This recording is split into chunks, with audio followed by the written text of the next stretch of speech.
Good morning.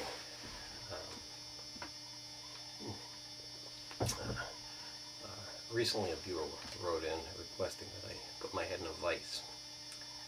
Sadly, my head wouldn't fit in the vise, so I thought, as a consolation, I'd try head in a great big clamp.